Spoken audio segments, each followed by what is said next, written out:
ఒక్కసారి ఊహించుకోండి, మీ నగరాన్ని రాష్ట్రానికి రాజధాని అని ప్రభుత్వం అఫీషియల్గా అనౌన్స్ చేస్తే ఆ నగర ప్రజల రియాక్షన్ ఎలా ఉంటుంది? స్వయంగా మాజీ ముఖ్యమంత్రి నోటి నుండి ఈ ప్రతిపాదన రావడంతో విశాఖ దశ తిరిగినట్టే అన్న భావన అందరికీ కలిగింది. పండుగలు చేసుకుంటారు, సంబరాలు చేసుకుంటారు, రియల్ ఎస్టేట్ రేట్లు పెరుగుతాయి అని ఆనందపడతారు. కానీ ఏవో రాజకీయ కారణాల వల్ల ఆ రాజధానికి హోదా మళ్ళీ వెనక్కి తీసుకుంటే ధర్నాలు చేస్తారు, గొడవలు చేస్తారు, తమకు అన్యాయం జరిగిందని ఫీల్ అవుతారు. కానీ విశాఖపట్నంలో ముచ్చట చూస్తే మనకి చాలా ఆశ్చర్యం కలుగుతుంది. వైజాగ్ని ఎగ్జిక్యూటివ్ క్యాపిటల్గా అనౌన్స్ చేసినప్పుడు ఇక్కడి ప్రజలు ఎవ్వరూ కూడా రోడ్ల మీదకి వచ్చి పెద్దగా సంబరాలు చేసుకోలేదు. పోనీ ఆ క్యాపిటల్ ప్రపోజల్ పూర్తిగా పక్కకి వెళ్ళిపోయి అమరావతి మాత్రమే ఏకైక రాజధాని అని డిసైడ్ అయినప్పుడు కూడా ఎవ్వరూ బాధపడుతున్నట్లు దాఖలాలు కూడా కనపడలేదు. ఎవరి పనుల్లో వారు యథావిధిగా బిజీ అయిపోయారు. రాజధాని వచ్చిన ఎక్స్ట్రీమ్ హ్యాపీనెస్ లేదు, రాజధాని రాదు అన్న ఎక్స్ట్రీమ్ సాడ్నెస్ కూడా లేదు. ఒక రకంగా చెప్పాలంటే వైజాగ్ ప్రజలు అసలు వీరు స్మార్ట్ పీపులా లేదా పాలిటిక్స్ పట్ల ఇంట్రెస్ట్ లేదా, ఆ రెండూ కాక వైజాగ్ ప్రజలది స్థితప్రజ్ఞత. వైజాగ్కి ఎవరైనా ఏదైనా ఇస్తే తీసుకుంటుంది, ఇవ్వకపోతే తన పని తాను చేసుకుంటూ పోతుంది. కానీ పాలిటిక్స్ని పక్కన పెడితే ఎకనామిక్గా వైజాగ్ ఇప్పుడు ఒక మాన్స్టర్లా గ్రో అవుతుంది. ముంబై ఒకప్పుడు ఎలా గ్రో అయ్యిందో సరిగ్గా ఇప్పుడు వైజాగ్ అదే ట్రాక్లో వెళ్తుంది. కానీ ఇక్కడే ఒక మైండ్ బ్లోయింగ్ కంపారిజన్ ఉంది. ముంబై ఫైనాన్షియల్ క్యాపిటల్గా ఒక గ్లోబల్ బిజినెస్ హబ్గా ఎదుగుతున్న టైంలో అండర్ వరల్డ్ మాఫియా గ్యాంగ్స్టర్స్ భయం విపరీతంగా ఉండేది. బిజినెస్ మెన్స్కి extortion calls, shootouts, Dawood Ibrahim, Haji Mastan లాంటి డాన్స్ క్రియేట్ చేసిన ఆ టెర్రర్ ఆ గ్రోత్ స్టోరీలో ఒక చీకటి కోణం. ముంబై అంటే డబ్బుతో పాటు భయం కూడా ఉండేది. కానీ వైజాగ్ అలా కాదనే చెప్పాలి. వైజాగ్కి సిటీ ఆఫ్ డెస్టినీతో పాటు సిటీ ఆఫ్ పీస్ అని పేరు కూడా ఉంది. ఇక్కడ పబ్లిక్ చాలా ఫ్రెండ్లీగా ఉంటారు. ఇక్కడికి ఏ ఇండస్ట్రియలిస్ట్ వచ్చినా ఎలాంటి మాఫియా భయం, ఎక్స్టార్షన్ ముప్పు లేదు. సముద్రం అలలాగే ఇక్కడ లైఫ్ స్టైల్ చాలా ప్రశాంతంగా ఉంటుంది. అయితే గ్యాంగ్స్టర్స్ భయం లేదు కదా అని వైజాగ్కి ముప్పు లేదని కాదు.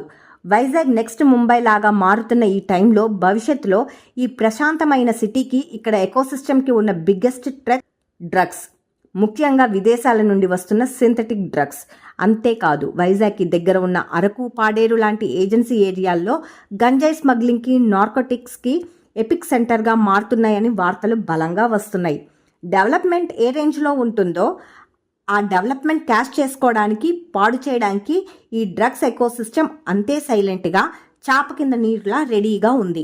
మాఫియా తుపాకులు వైజాగ్లో లేకపోవచ్చు, కానీ ఈ డ్రగ్స్ అనే సైలెంట్ కిల్లర్ వైజాగ్ బిజినెస్ని, కల్చర్ని దెబ్బతీసే అతిపెద్ద డార్క్ షాడో. సరే, ఒక పక్క రాజధాని క్యాన్సిల్, ఇంకో పక్క ఈ డ్రగ్స్ ఛాలెంజ్. అయినా సరే ఇన్వెస్టర్స్ వైజాగ్ వైపు ఎందుకు మక్కువ చూపిస్తున్నారు? గ్లోబల్ దిగ్గజాలకి వైజాగ్లో ఏం కనిపిస్తుంది? సింపుల్గా చెప్పాలంటే ఈ ఏప్రిల్ 28న వైజాగ్లో జరగబోయే ఒకే ఒక ఈవెంట్ మొత్తం ఆంధ్రప్రదేశ్ ఫేట్ని మార్చేయబోతుందా? టెక్నాలజీ ప్రపంచాన్ని శాసించే గూగుల్ వైజాగ్లో ఏకంగా $15 బిలియన్ల అంటే 1,25,000 కోట్ల రూపాయల ఇన్వెస్ట్మెంట్తో ఏషియాలోనే బిగ్గెస్ట్ డేటా సెంటర్ హబ్కి ఫౌండేషన్ స్టోన్ వేయబోతోంది. ఒకే ఒక్క ప్రాజెక్ట్కి $15 బిలియన్ అంటే ఇది ఇండియాలోనే largest single foreign direct investment.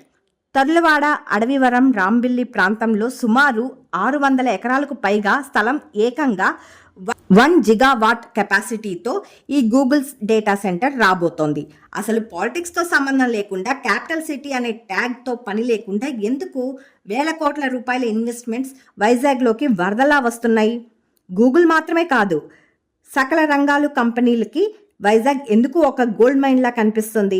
ఈ డెవలప్మెంట్ వల్ల వైజాగ్ నిజంగానే నెక్స్ట్ ముంబై కాబోతోందా?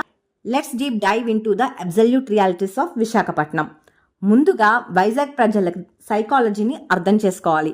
రాజధాని పోయినా వీళ్ళకు ఎందుకు పట్టింపు లేదు? దానికి కారణం వైజాగ్ పునాదుల్లోనే ఉంది. వైజాగ్ ఒక రాజకీయ నాయకుడు రాసిచ్చిన ప్లానింగ్ వల్లే డెవలప్ అయిన సిటీ కాదు. ఇది ఒక న్యాచురల్ పోర్ట్ సిటీ. స్వతంత్రం వచ్చిన కొత్తలో భారత ప్రభుత్వం ఇక్కడ భారీ పబ్లిక్ సెక్టర్ కంపెనీలను పెట్టింది. Visakha steel plant, Hindustan ship yard, HPCL refinery, national base, national thermal power ఇవన్నీ వైజాగ్ ఎకానమీకి వెన్నెముక లాంటివి. ఈ కంపెనీలలో పనిచేసే లక్షలాది మంది కార్మికులు, ఉద్యోగుల వల్లే వైజాగ్ డెవలప్ అయింది. అంటే వైజాగ్ కల్చర్ ఒక బేసిక్గా ఒక వర్కింగ్ క్లాస్ శ్రమజీవుల కల్చర్. ఉదయం డ్యూటీకి వెళ్ళి సాయంత్రం ఇంటికి వచ్చి బీచ్కి వెళ్ళే ఒక మిడిల్ క్లాస్ మైండ్ సెట్ వైజాగ్ది. ఎవరైనా ఇండస్ట్రీ పెట్టి ఉద్యోగాలు ఇస్తే వీళ్ళకి హ్యాపీ. అంతేగాని పాలిటిక్స్ మీద ఎమోషనల్ డిపెండెన్సీ వీళ్ళకి లేదు. అందుకే ఇక్కడి ప్రజలకు పొలిటికల్ ఎగ్రెషన్ కన్నా ఎకనామిక్ ప్రోగ్రెస్ మీదనే ఎక్కువ ఫోకస్ ఉంటుంది. అదే వీళ్ళ స్థితప్రజ్ఞతకి అసలైన కారణం.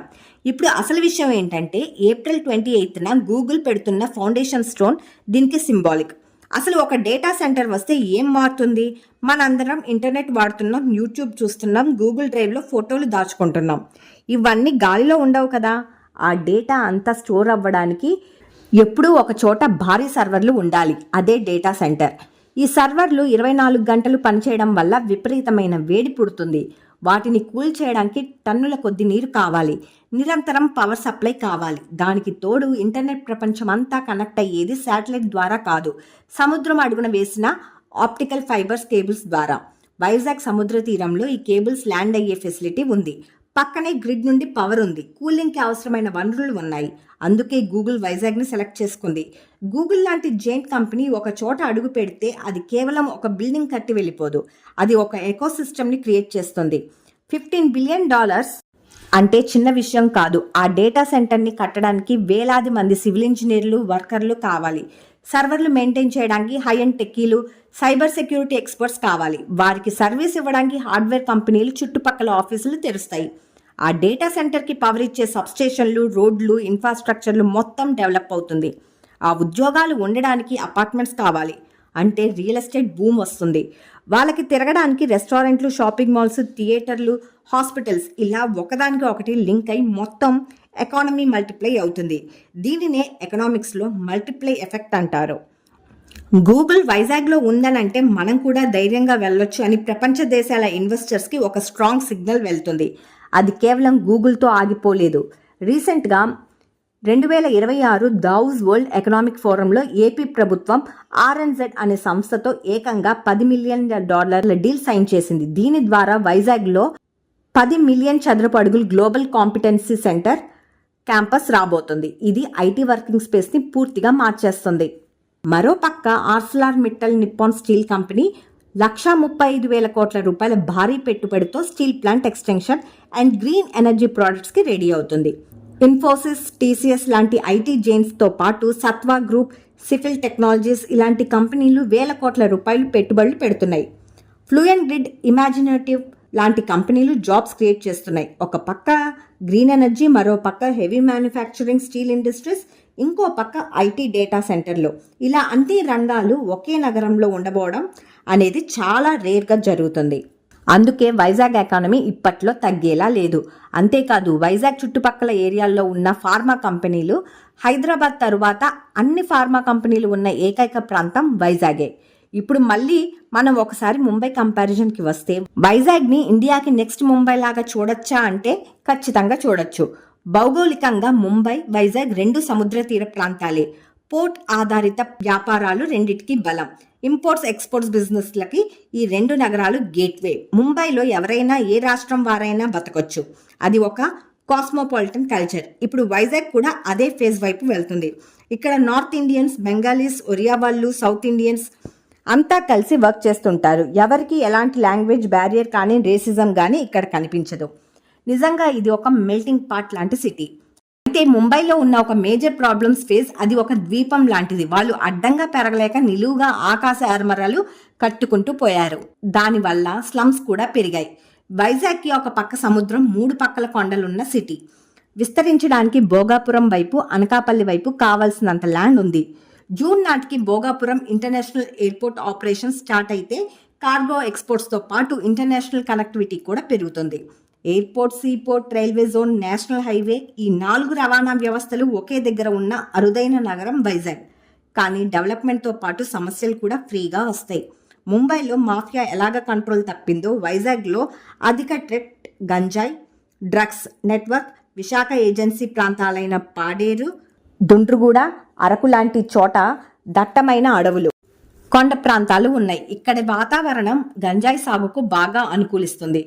పాపం అమాయకమైన గిరిజనులు అడ్డు పెట్టుకొని కొందరు బడా స్మగ్లర్లు ఈ డ్రగ్స్ నెట్వర్క్ని ఆపరేట్ చేస్తున్నారు. ఇది ఒక multi core under ground business. Mumbai నుండి ఒరిస్సా దాకా, హైదరాబాద్ నుండి బెంగళూరు దాకా ఇక్కడ ఉన్న ఏజెన్సీ ఏరియాల నుండే గంజాయి సప్లై అవుతుంది. ఇలాంటి వార్తలు మనం తరచుగా చూస్తూ ఉంటాం. ఇప్పుడు సమస్య ఏంటంటే వైజాగ్లో ఈ డేటా సెంటర్లు, ఐటీ పార్కులు, గ్లోబల్ క్యాంపస్లు వస్తే దేశం నలుమూలల నుండి లక్షల రూపాయల ప్యాకేజ్ తీసుకునే యూత్ ఇక్కడికి వస్తారు. వాళ్ళ చేతిలో విపరీతమైన డిస్పోజబుల్ ఇన్కమ్ ఉంటుంది. వీకెండ్ పార్టీలు, పబ్ కల్చర్ ఆటోమేటిక్గా పెరుగుతాయి. ఈ స్మగ్లర్ల టార్గెట్ కూడా కరెక్ట్ హై క్లాస్ యూత్ మాత్రమే. ఒకసారి ఈ డ్రగ్స్ అలవాటు చేస్తే ఇక వాళ్ళకి ఒక లైఫ్ లాంగ్ కస్టమర్ దొరికినట్టే. ఇది ఎంత డేంజరస్ అంటే నార్కోటిక్స్ ఎకోసిస్టమ్ స్ట్రాంగ్ అయిపోతే ప్రశాంతంగా ఉండే వైజాగ్లో క్రైమ్ రేట్ పెరుగుతుంది. డ్రగ్స్ మత్తులో యాక్సిడెంట్లు, మర్డర్లు, గొడవలు జరుగుతాయి. సిటీ ఆఫ్ పీస్ అనే బ్రాండ్కి డ్యామేజ్ అవుతుంది. ఏ విదేశీ కంపెనీ అయినా తమ పెట్టుబడులు సేఫ్గా ఉండాలని, తమ ఎంప్లాయీస్ పీస్ఫుల్గా పనిచేసుకోవాలని కోరుకుంటుంది. ఇలాంటి డ్రగ్స్ కల్చర్ పెరిగితే ఆ పీస్ ఆఫ్ మైండ్ పోతుంది. అందుకే రీసెంట్గా పోలీస్ యంత్రాంగం ఏజెన్సీ గ్రామాల్లో కాటన్ అండర్ సర్చ్ ఆపరేషన్స్ భారీగా నిర్వహించింది.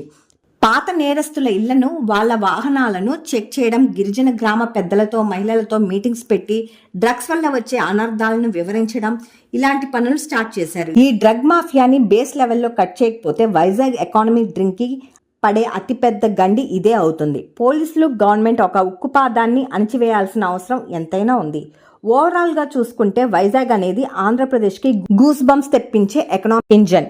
ఒక రాష్ట్రం నడవాలి అంటే పవర్ఫుల్ గ్రోత్ సెంటర్ ఉండాలి. తెలంగాణకి హైదరాబాద్, కర్ణాటకకి బెంగళూరు, మహారాష్ట్రకి ముంబై ఎలాగో ఆంధ్రప్రదేశ్కి ఫైనాన్షియల్ బ్యాక్బోన్ వైజాగ్. ఈ ఇన్వెస్ట్మెంట్స్ వల్ల వైజాగ్ ఫేట్ మాత్రమే కాదు, హోల్ ఆంధ్రప్రదేశ్ ఫేట్ మారుతోంది. గవర్నమెంట్కి వేల కోట్ల జీఎస్టీ, కార్పొరేట్ ట్యాక్స్ రూపంలో ఆదాయం వస్తుంది. ఆ ఆదాయంతో రాష్ట్రంలో వెనుకబడిన ప్రాంతాల్లో సంక్షేమ పథకాలు, రోడ్స్, హాస్పిటల్స్ కట్టగలరు. వైజాగ్ ఎంత స్పీడ్గా ఎదుగుతుంటే ఏపీ అంత సేఫ్ పొజిషన్లో ఉన్నట్లు లెక్క. ఈ మొత్తం స్టోరీలో మనం అర్థం చేసుకోవాల్సిన లాజిక్ ఒకటి ఉంది. ఒక సిటీ డెవలప్ అవ్వాలంటే గవర్నమెంట్ ఇచ్చే క్యాపిటల్ అనే సర్టిఫికేట్ అవసరం లేదు. పెట్టుబడులు తీసుకొచ్చే కంపెనీలు కావాలి. పాలిటిక్స్ అనేది న్యూస్ ఛానల్స్లో డిబేట్స్కి, న్యూస్ పేపర్లో హెడ్లైన్స్కి మాత్రమే పనికొస్తుంది. కానీ రియల్ గ్రోత్ అనేది మౌలిక సదుపాయాలు, భౌగోళిక అనుకూలత, ప్రశాంతమైన వాతావరణం మీద ఆధారపడి ఉంటుంది.